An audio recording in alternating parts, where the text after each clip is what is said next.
अब कह लीजिए राम के लिए दिल बेकरार है। अगर रामलला टाट से आज ठाठ से अपने भव्य मंदिर के अंदर पहुंच रहे हैं जी, तो उनके पेट में दर्द क्यों हो रहा है? जो सवाल खड़ा कर रहे हैं वो स्वयं राम भक्तों की नजर में सवाल बनते जा रहे हैं। ये मोदी विरोध करते करते भगवान श्री राम के विरोध पर उतर आए। दूसरी बार प्रचंड बहुमत वाली सरकार वापस लौट के आ गई। ये राम की कृपा थी या फिर आपको लगता है ये विधि का विधान भी था? 22 जनवरी की तारीख आ गई, प्राण प्रतिष्ठा का निमंत्रण ठुकरा रहे हो, राम भक्त तुमको ठुकरा देंगे। संगत से गुण मिलत हैं, संगत से गुण जाएं। बांस फांस और मिसरी एक भाव बिकाए कि हमारे गांव में कहावत भी है।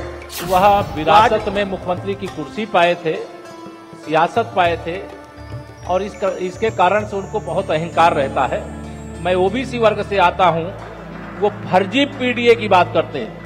यानी राहुल गांधी, अखिलेश यादव और जयंत चौधरी तीनों आएंगे और खेल बिगाड़ देंगे। और कोई बचे हो तो उनको भी ले लें। हम उम्मीद रखते हैं कि सत्यम शिवम सुंदरम, अगर सत्य और शिव और सुंदर हुआ हमारे साथ हैं तो वो कुछ ना कुछ न्याय होगा।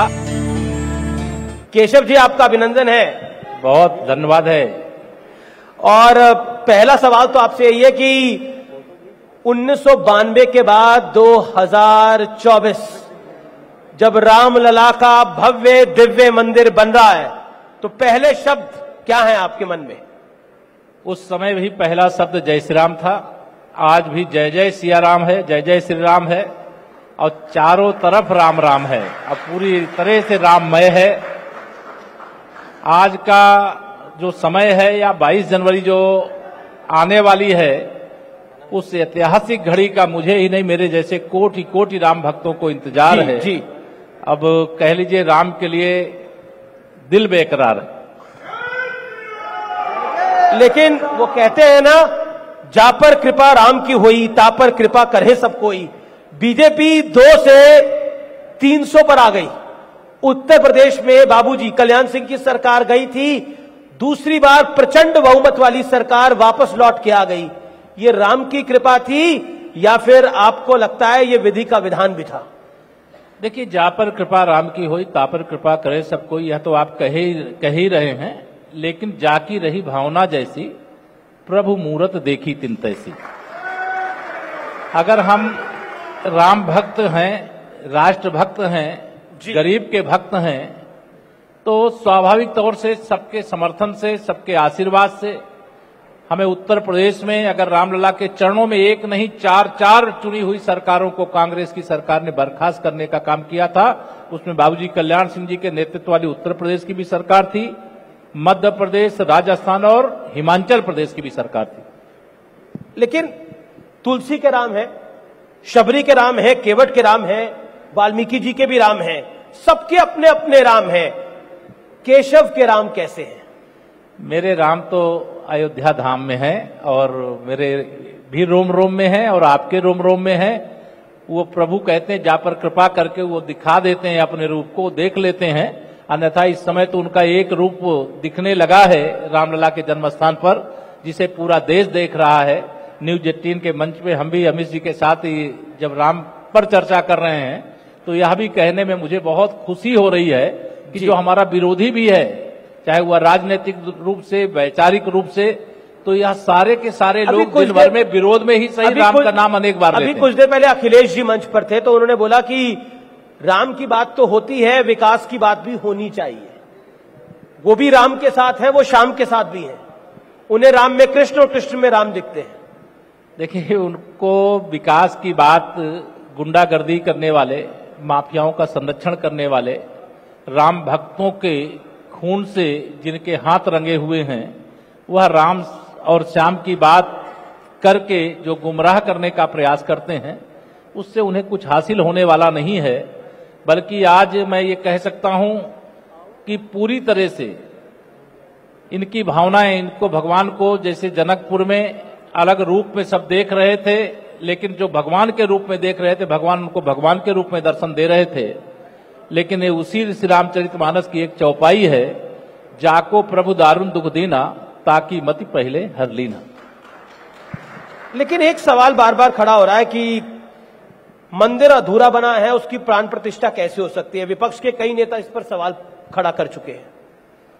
मुझे लगता है नेताओं को सवाल खड़ा करने का कोई अधिकार नहीं है और वही नेता इस पर सवाल खड़ा कर रहे हैं जो श्री राम जन्मभूमि मंदिर निर्माण के विरोधी थे, जो कारसेवकों पर गोली चलाने को जायज ठहराते हैं, जो भगवान श्री राम को काल्पनिक बता करके शपथ पत्र देश की सर्वोच्च अदालत में दे करके आते हैं, वही इस प्रकार की बातें करते हैं। अगर रामलला ठाठ से अपने भव्य मंदिर के अंदर पहुंच रहे हैं जी, तो उनके पेट में दर्द क्यों हो रहा है? क्या उनको इसलिए दर्द हो रहा है कि रामलला? वो कह रहे हैं कि प्रधानमंत्री मोदी जी प्राण प्रतिष्ठा में रहेंगे, आपने बीजेपी और आरएसएस का इवेंट बना दिया है उसको। ये दृष्टि दोष है। राम विरोध का एक अलग तरीका उन लोगों ने निकाला है। अगर भगवान सोमनाथ के मंदिर का जीर्णोद्धार हो सकता है, उस समय के उप प्रधानमंत्री लौह पुरुष सरदार वल्लभ भाई पटेल 1947 में भगवान सोमनाथ के मंदिर के निर्माण जीर्णोद्धार का और फिर प्राण प्रतिष्ठा का कार्यक्रम देश के प्रथम राष्ट्रपति कर सकते हैं। तो आज यह शुभ अवसर आया है, तो इनको क्यों इतनी बेचैनी हो रही है? लेकिन एक सवाल खड़ा हो रहा है कि जहां गर्भगृह है वहां प्राण प्रतिष्ठा नहीं हो रही। विपक्ष के कई नेताओं ने सवाल खड़े करे हैं इसको लेकर। जो सवाल खड़ा कर रहे हैं वो स्वयं राम भक्तों की नजर में सवाल बनते जा रहे हैं। देश का विश्वास है, एक राम भक्त का विश्वास है। अयोध्या में जहां रामलला का जन्मस्थान है, जहां पर रामलला विराजमान होने जा रहे हैं, वही मान्यता के अनुसार, और जो मान्यता है चाहे वो श्री रामचरितमानस के अनुसार, चाहे वाल्मीकि रामायण के अनुसार, चाहे जो अयोध्या धाम है उसके अनुसार, उसी मान्यता के अनुसार रामलला उस स्थान पर विराजमान हो रहे हैं। और उसमें तमाम हमारे पूज्य साधु संत, बहुत सारे आचार्य महामंडलेश्वरगण, धर्माचार्यगण, बहुत सब विचार विमर्श करने के बाद पूरे वास्तुशास्त्र के हिसाब से जहां पर रामलला विराजमान थे वहीं पर रामलला विराजमान हो रहे हैं। मैं तो कारसेवक के रूप में 6 दिसंबर को भी था, ढांचा ढह गया था। किस प्रकार से मेरे रामलला अफसोस है, जो ढांचा ढहा उसका अफसोस है। कहे का अफसोस होगा, गर्व है हमको।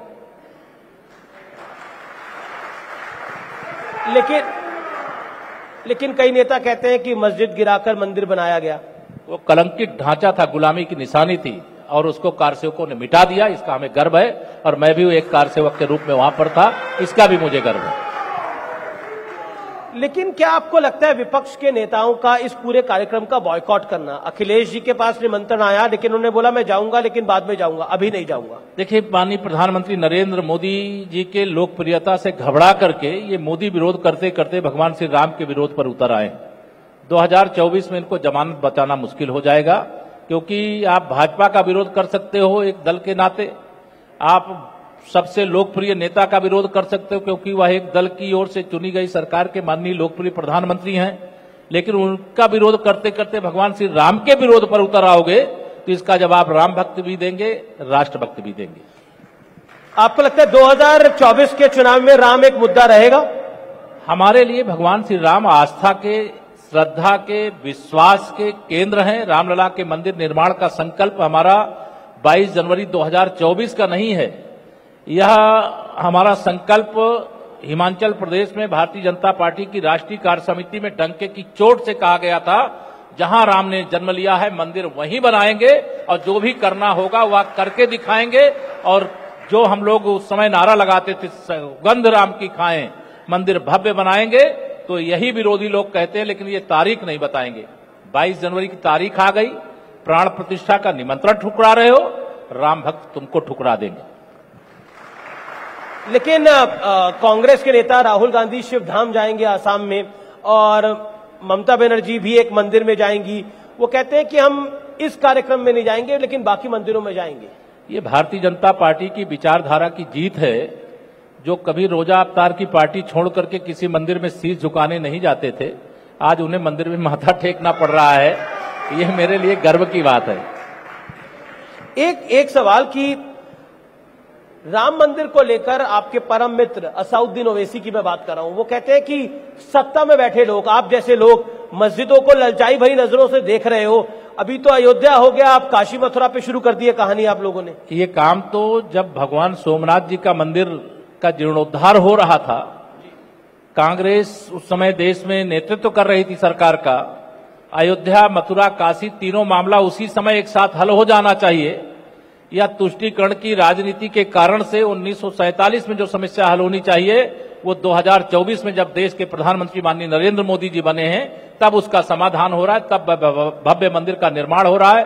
भगवान रामलला टाट से अब ठाठ में आ रहे हैं और जो अभी तक ठाठ में थे अब उनके टाट में जाने का समय आ रहा है।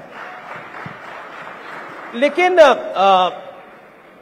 पॉलिटिक्स ऑफ राम मंदिर जो है, जो राम मंदिर को लेकर राजनीति है, वो भी कम नहीं है।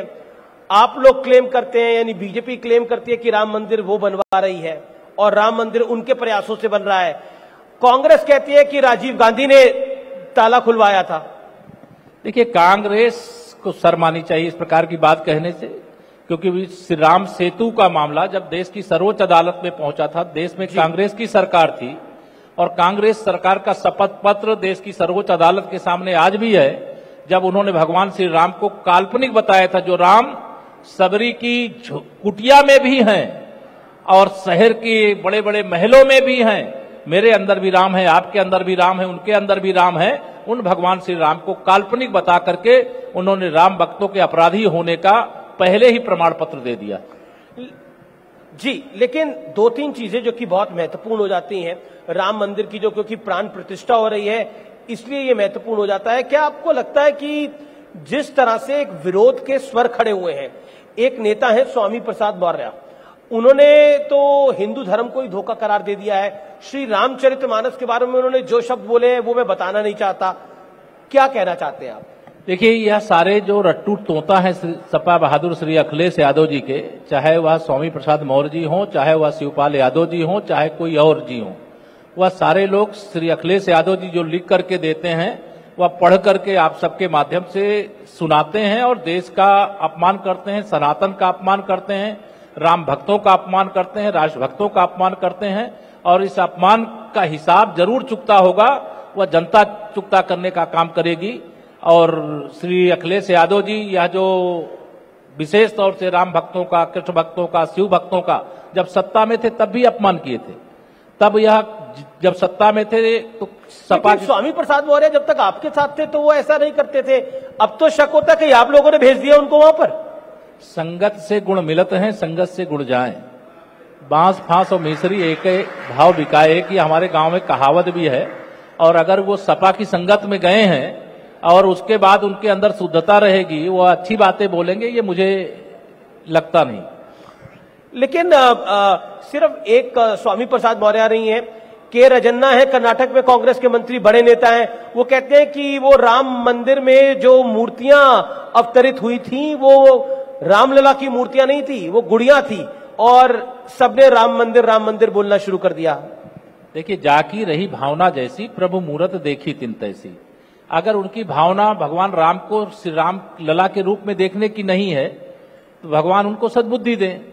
हम तो रामलला के जन्म स्थान पर जो भय प्रकट कृपाला दीन दयाला कौशल्या हितकारी, तो हम तो भगवान राम जहां प्रकट हुए थे, जहां जन्म लिए थे, उस स्थान को मान करके उसके लिए आंदोलन किए। एक बार लड़ाई नहीं हुई कि ये स्वतंत्र भारत में ही लड़ाई 1993 में शुरू हुई और 1992 में समाप्त हो गई।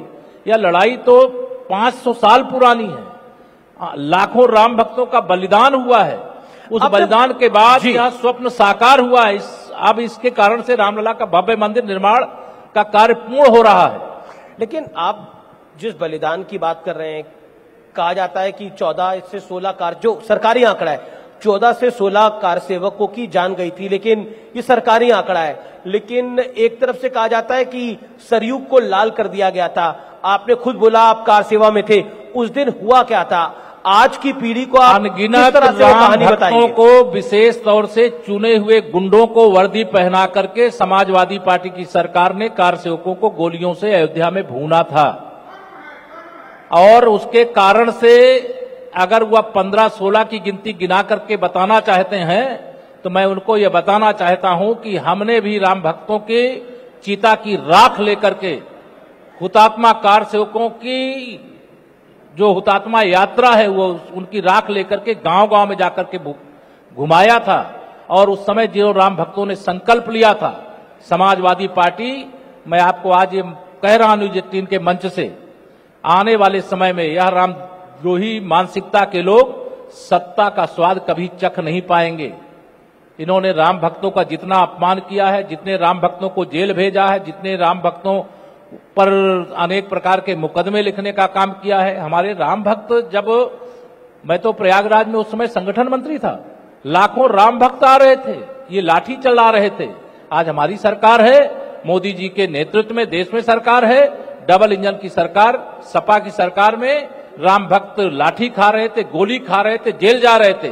आज उनका स्वागत हो रहा है, सत्कार हो रहा है, उन पर फूल बरसाए जा रहे हैं। ये अंतर होता है। और इनके ये इस प्रकार की झूठी बयानबाजी से राम भक्तों की जो इन्होंने निर्मम हत्या की थी अयोध्या की धरती पर, उसके लिए कभी माफ नहीं किया जाएगा। आपने बोला कि निर्मम हत्या करी, लेकिन अब आपकी सरकार को 7 साल हो गए, आपने उस पर जांच क्यों नहीं बिठाई? ये सवाल खड़ा होगा। देखिए, वो जांच बिठाने का सवाल नहीं है, क्योंकि हम तो एक राम भक्त के नाते, मैं नहीं, मेरे जैसे लाखों की संख्या में राम भक्त, वहां पूज्य संत मेरे पूज्य अशोक सिंघल जी तो 30 अक्टूबर 90 को उस ढांचे के पास जो रामलला के जन्मस्थान पर खड़ा किया गया था, वहां पहुंच भी गए थे बड़ी संख्या में कार सेवकों के साथ। उनको भी लहूलुहान करने का काम किया गया। 2 नवंबर को जब फिर से कार सेवा का ऐलान हुआ और सब केवल श्री राम जय राम का जाप करते हुए निहत्थे राम भक्त जन्मभूमि की ओर जा रहे थे, तब चुने हुए गुंडों से गोली चलवाने का काम किया। कितनी लाशों को बालुओं में, बोरियों में लपेट करके सरयू में बहाया गया है, वह कोई भूल नहीं सकता, कोई राम भक्त नहीं भूल सकता। जांच क्यों नहीं बैठाया? यह 1990 और 2017 में बड़ा अंतर आ गया था, और जो चीजें सब वहां के अयोध्या का एक एक नागरिक जानता है, एक एक कारसेवक जानता है कि जांच की जरूरत नहीं है। एक सवाल पूछने का मेरा बहुत मन कर रहा है और मैं पूछ लेता हूं आपसे। जब ये सब कुछ हो रहा था तो केशव प्रसाद मौर्य एक कारसेवक थे, उन्हें कभी उम्मीद थी कि रामलला का भव्य दिव्य मंदिर बनेगा? और दिल पे हाथ रख के, वो बजरंग बाण में कहते हैं ना, तो है शपथ राम की, सच बोलिएगा। देखिए, मैं पूरे भगवान बजरंग बली जी का भक्त हूं, भगवान श्री रामलला के चरणों में अपनी श्रद्धा आस्था रखता हूं। मुझे तो पूरा विश्वास था कि रामलला का भव्य मंदिर जरूर बनेगा, क्योंकि दुनिया की कोई ताकत इसलिए नहीं रोक सकती। मेरे पूज्य अशोक सिंघल जी आज इस धरती पे नहीं है।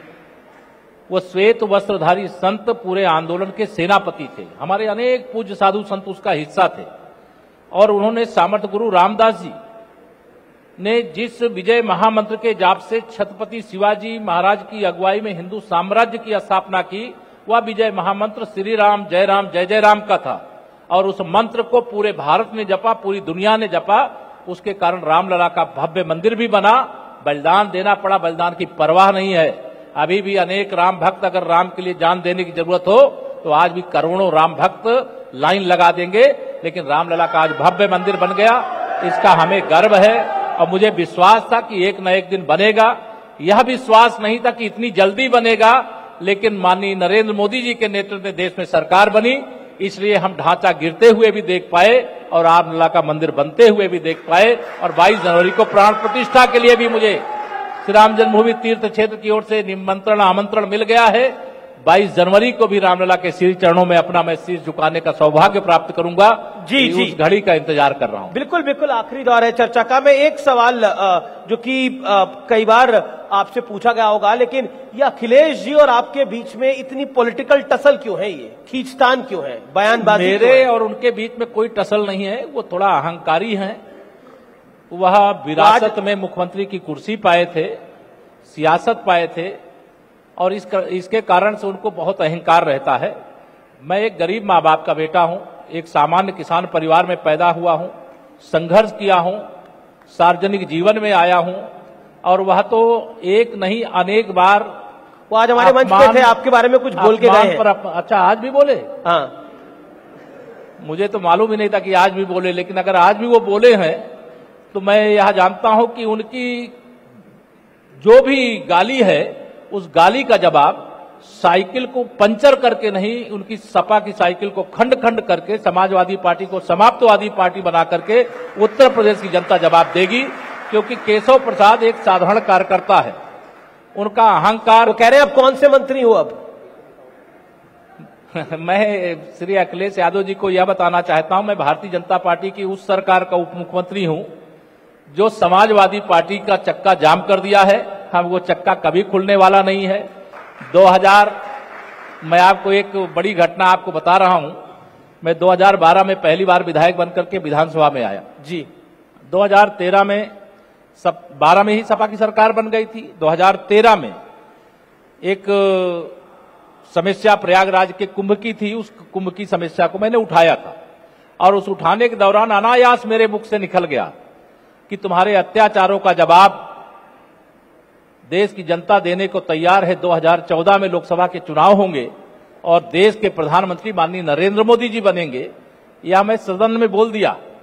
अब मुझे पता नहीं किसने बुलवा दिया, मेरे अंदर से आवाज निकली और संयोग से उस समय एक मंत्री थे, वो खड़े होकर के कहे कि ये जिस लोकसभा क्षेत्र में रहते वही लोकसभा सीट में कमल नहीं खिलेगा, लेकिन उत्तर प्रदेश की 73 सीटों में कमल खिला और श्री अखिलेश यादव जी को उनकी सरकार रहते हुए उत्तर प्रदेश की जनता ने उनको मुंहतोड़ जवाब दिया, क्योंकि प्रयागराज के कुंभ की बागडोर अपने चच्चा मोहम्मद आजम खां को उन्होंने सौंपी थी और प्रयागराज के कुंभ में दुर्घटना हो गई।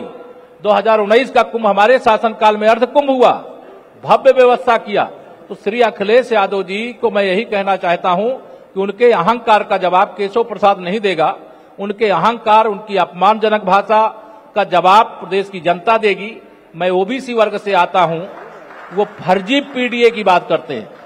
वो कहते हैं पीडीए पिछड़ा, दलित और अल्पसंख्यक। गठबंधन कर लिया है अपना जयंत चौधरी के साथ, वो कांग्रेस को साथ लेके आएंगे। यानी राहुल गांधी, अखिलेश यादव और जयंत चौधरी तीनों आएंगे और खेल बिगाड़ देंगे। और कोई बचे हो तो उनको भी ले लें।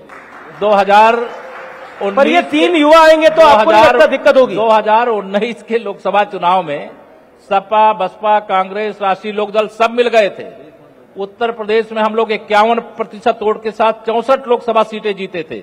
आज तो हम आजमगढ़ में दिनेश लाल यादव निरहुआ, जहां श्री अखिलेश यादव जी सांसद थे, वहां कमल खिल चुका है। उनके चच्चा मोहम्मद आजम खां की सीट पे घनश्याम लोधी जी विजयी होकर के लोकसभा में हमारे मनोज भाई के साथ बैठने का काम करते हैं। और 2024 में तो 80 की 80 लोकसभा सीटें जीतेंगे ही नहीं। सपा गठबंधन की, इंडी गठबंधन की, भ्रष्ट गठबंधन की, ठग गठबंधन की जनता ही जमानत जब्त करा करके भेज देने का काम करेगी। जी जी जी। लेकिन आखिरी दौर है तो मैं कुछ तस्वीरें आपको दिखाऊंगा इस सवाल के बाद। मायावती जी ने अखिलेश जी को गिरगिट कहा है, कारण क्या हो सकता है? बहुत सही कहा है, क्योंकि वो रंग भी बदलते रहते हैं। अभी पिछले दिनों कारसेवकों की हत्या को उन्होंने जायज ठहराया, अपना लिखा हुआ दिया। उनके चाचा शिवपाल यादव ने, मैंने कहा उनके चाचा हो, उनके चच्चा हो या उनके कोई साथी हो, जो लिख के देंगे श्री अखिलेश यादव जी वही पढ़ेंगे। और अगर वो उनके द्वारा कही गई बात से असहमत है तो उनको पद से हटा करके दिखा देते। वह करवा रहे हैं ये, इसलिए ऐसा हो रहा है। और जो बहन मायावती जी ने कहा है, उनको स्टेट गेस्ट हाउस कांड याद आ गया होगा।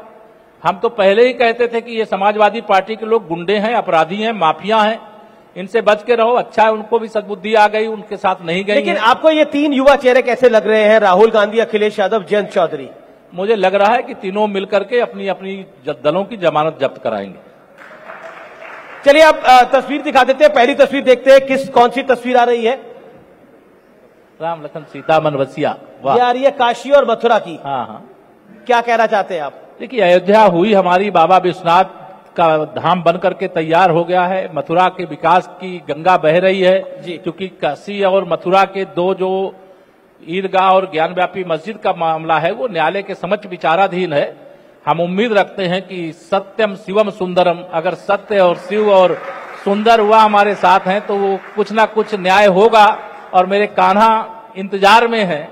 और निश्चित तौर से अगर रामलला का भव्य मंदिर बना है देश की सर्वोच्च अदालत के न्याय के कारण से, तो बाबा विश्वनाथ का धाम और भगवान श्री कृष्ण की जन्मभूमि भी हमें देश की अदालत के माध्यम से न्याय के आधार पर मिलेगा, न्याय के आधार पर मिलेगा। तस्वीर नंबर 2 देख लेते हैं कौन सी आ रही है। आइए नजर डाल लेते हैं।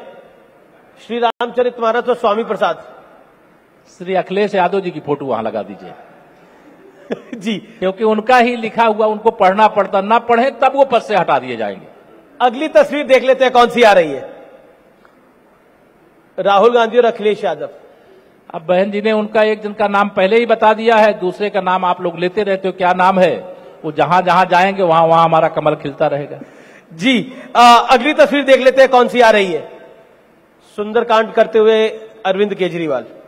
इनका नाम भी बायन जी को ही जो नामकरण किया है वही नामकरण इनका भी कर देना चाहिए। जी, चलिए एक बाइट पे चलाना चाहता हूं असाउद्दीन ओवैसी की, वो क्या कह रहे हैं सुनते हैं और आपका रिएक्शन ले लेते हैं। ये आखिरी सवाल है आज का।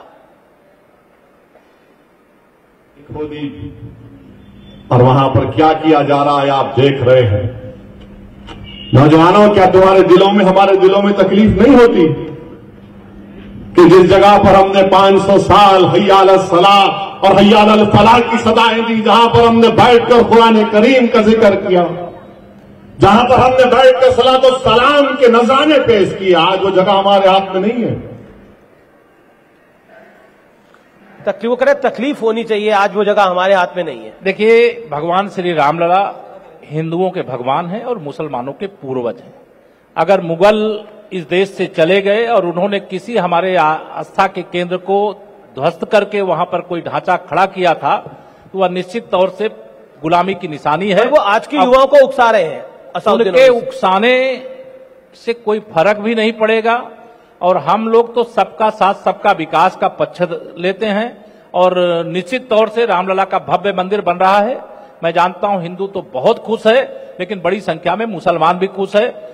उसको ऐसा नहीं लगता है कि ओवैसी जो जहरीले बयान देंगे और उनके बयान के आधार पर कोई कहीं गड़बड़ करेगा, यह संभव नहीं है। अब तो एक ही बात संभव है, 22 जनवरी को रामलला रामवर्ष में आ रहे हैं। तो अगर मैं आपसे एक अनुरोध करूं तो, और जनता भी चाहेगी, राम के ऊपर कुछ सुनाना चाहेंगे, बजरंगबली के ऊपर कुछ सुनाना चाहेंगे? हम लोग तो देखिए लगातार राम जी के नाम पे तालियों के साथ जनता भी साथ देगी। देखिए, गाने के लिए बहुत अच्छे अच्छे भजन हमारे आदरणीय मनोज भाई बैठे हुए अभी बहुत अच्छे से सुनाएंगे। वो तो लाएंगे ही। वो कह रहे हैं राम को लाए हैं, अब कृष्ण को लाएंगे।